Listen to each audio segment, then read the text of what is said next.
ድንግል ማርያም ዛሬ አታማልድም። በቃ ባጭሩ ማለት ነው። በማርያም ዛሬ ልመና የለም። በማርያም ዛሬ ምልጃ የለም። በማርያም ዛሬ ጸሎትን ትሰማለች፣ ልመናን ትሰማለች፣ ጩኸትን ታዳምጣለች። ፍጥረት ያንጋጥጣል፣ ይጮሃል። በምንም ታምር ማርያም አሰማም ሲጀመር። አሁን እንኳን አትሰማም እሷ።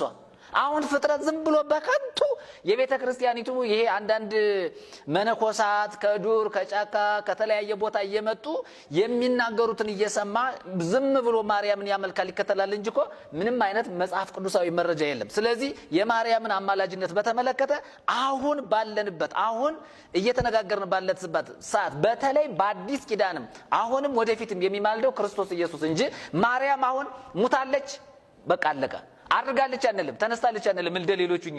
ስለዚህ አሁን እሷ አርፋለች። በቃ ያረፈች ሴት እንደሆነች የእምነት ሴት እንደሆነች መጽሐፍ ቅዱስ ይናገራል። አሁን ድንግል ማርያም የምታማልድ መሆኑን መጽሐፍ ቅዱስ ላይ የለም መረጃ። ስለዚህ እስከሌለ ድረስ የግድ ፈጥረን መዋሸት የለብንም። ማርያም አታማልድም። ምልጃ እኮ በክርስቶስ በኢየሱስ በቃ አበቃ።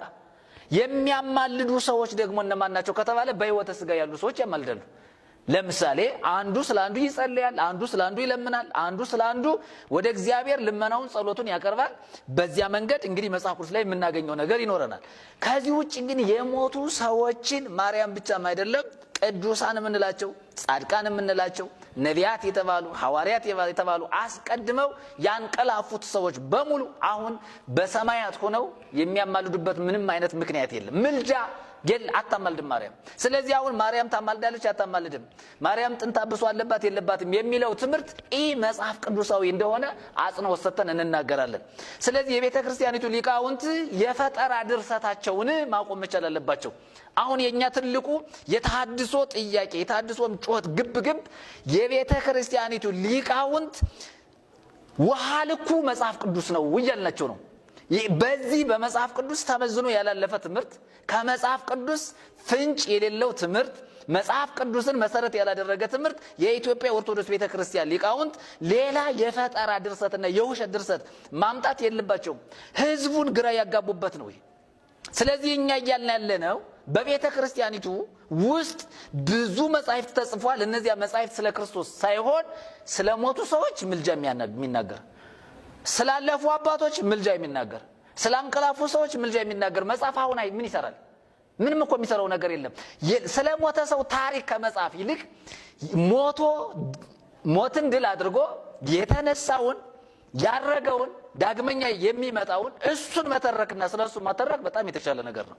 አማራጭ እሱ ስለሆነ ስለዚህ ይሄ በቅዱሳን ዙሪያ ላይ ቀደም እንደተናገርኩት በማርያም ላይ በመላእክት ላይ በተለያዩ ሰዎች ምልጃ አለ፣ ይከናወናል፣ ይሰማል፣ ይደመጣል፣ በእግዚአብሔር ዘንድ ተቀባይነት አለው የሚለው የቤተ ክርስቲያኒቱ ትምህርት ይሄ በገድል ላይ በድርሳን ላይ በተአምር ላይ በተለያዩ በዜማ መጻሕፍት ጽዋትወ ዜማ በምንላቸው የተጻፉ መጻሕፍቶች በአጠቃላይ የሚተርኩት እውነቴን ነው የምናገረው፣ እነዚህ መጻሕፍት የሚናገሩት ሁሉ ወደ እግዚአብሔር አያደርስም።